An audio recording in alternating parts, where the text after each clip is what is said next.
కేంద్ర ప్రభుత్వం నిధులిస్తే ఆంధ్రప్రదేశ్ రాష్ట్రంలో ఆనాడు చంద్రన్న నేడు జగనన్న పేర్లతో స్టిక్కర్లు వేసుకున్నారని, ఈ విషయాన్ని కేంద్ర ప్రభుత్వం చాలా సీరియస్గా తీసుకుందని, పేర్లు మార్చితే కుదరదని తెగేసి చెప్పడం జరిగిందని భారతీయ జనతా పార్టీ రాష్ట్ర అధ్యక్షురాలు దగ్గుపాటి పురంధరేశ్వరి అన్నారు.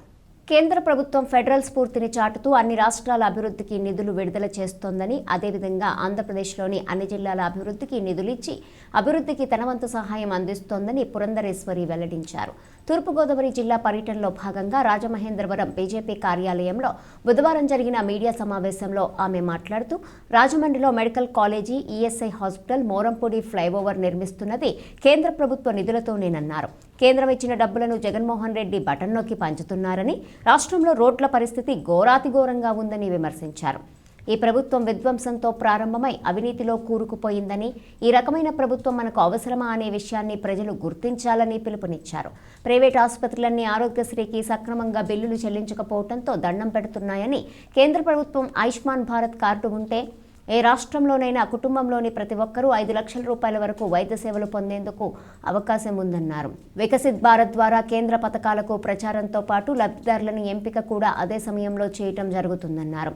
రాష్ట్ర ప్రజలు బీజేపీని ఆశీర్వదించాలని విజ్ఞప్తి చేశారు. బీజేపీ జాతీయ కార్యవర్గ సభ్యులు సోము వీర్రాజు, రాష్ట్ర ప్రధాన కార్యదర్శి సాగి కాశీ విశ్వనాథరాజు, జిల్లా అధ్యక్షుడు బొమ్మల దత్తు, కృష్ణ భగవాన్, షేక్ బాజీ, సత్యగోపీనాథ్ దాస్, రేలంగి శ్రీదేవి, అడబాల రామకృష్ణ, కురగంటి సతీషు, నర్సిపల్లి హారిక, పొట్లూరి రామ్మోహన్ రావు తదితరులు పాల్గొన్నారు. రాష్ట్ర అభివృద్ధికి భారతీయ జనతా పార్టీ తోడ్పడదు అనేటువంటి ఒక ఆలోచన ప్రజల మనసుల్లోకి చొప్పించడానికి జరిగిన ప్రయత్నం. వారి స్టిక్కర్లు అతికించుకుంటున్నటువంటి సందర్భంలో భారతీయ జనతా పార్టీ కార్యకర్తలకి ఇది ఒక బ్రహ్మాండమైనటువంటి అవకాశం. ప్రతి పథకం కూడా ఏదైతే కేంద్ర ప్రభుత్వం ప్రవేశపెడుతుందో ఇది కేంద్ర ప్రభుత్వ నాయకత్వంలో ప్రవేశపెట్టినటువంటి కార్యక్రమం అని తెలియజేసేటువంటి ఒక చక్కటి అవకాశం. రాష్ట్రంలో ఉన్నటువంటి హాస్పిటల్స్ అన్ని, ప్రైవేట్ హాస్పిటల్స్ అన్ని మేము ఆరోగ్యశ్రీ కొనసాగించము, ఎందుకంటే మీరు బిల్లులు మాకు ఇవ్వలేదు అని చెప్పి వారందరూ కూడా ఆరోగ్యశ్రీ కార్యక్రమానికి దండం పెట్టినటువంటి పరిస్థితి మన రాష్ట్రంలో చూసాం. ఆయుష్మాన్ భవ కార్డు ఏదైతే పేదలకి మా కార్యకర్తలు అందిస్తున్నారు, అక్కడికక్కడ రిజిస్టర్ చేసి కార్డులు డౌన్లోడ్ చేసి లబ్ధిదారులకు అందిస్తున్నారు. దాని కింద ప్రతి ఒక్క పేదవాడికి 5 లక్షల మేరకు వైద్య సహాయం అందుకునేటువంటి అవకాశం.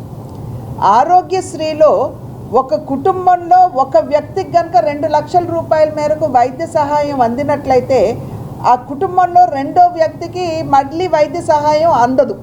అదేవిధంగా రాజమండ్రి విమానాశ్రయం, దానికి సంబంధించినటువంటి కొత్త టెర్మినల్ భవన నిర్మాణం, ఇది కూడా కేంద్ర ప్రభుత్వ నిధులతో జరుగుతుందని చెప్పి మీ ద్వారా ప్రజలకి నేను తెలియజేస్తున్నాను. రాజమండ్రి నుండి దువ్వాడ వరకు 3 లైన్స్గా దీన్ని చేయడం జరిగింది.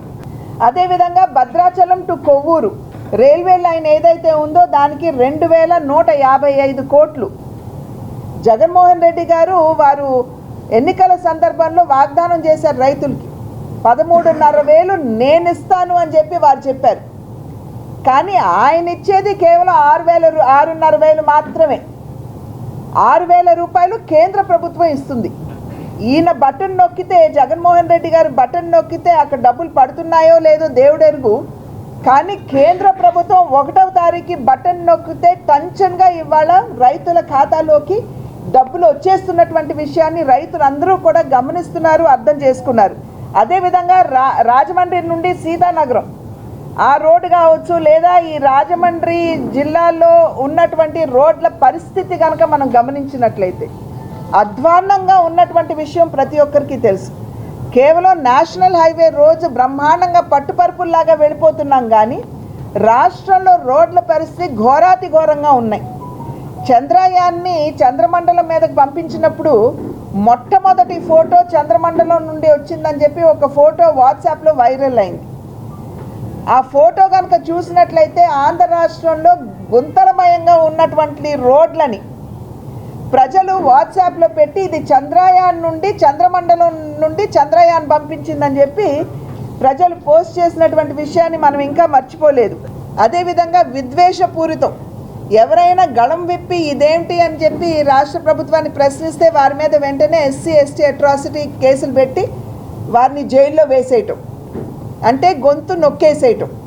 కనుక ఈ రకమైనటువంటి పరిపాలన నిజంగా మనకు అవసరమా అని ప్రజలు ఆలోచించుకోవాలి. సుపరిపాలన అన్న పదానికి భారతీయ జనతా పార్టీ నాయకత్వంలో ఉన్న కేంద్ర ప్రభుత్వం నిజమైనటువంటి నిర్వచనం పలికినటువంటి సందర్భంలో రాష్ట్రంలో కూడా భారతీయ జనతా పార్టీని ప్రజలు ఆశీర్వదించాలని, మీకు సేవ చేసే అవకాశం భారతీయ జనతా పార్టీకి అందివ్వాలని మీ ద్వారా ప్రజలందరికీ కూడా చేస్తున్నటువంటి విజ్ఞప్తి, అభ్యర్థన.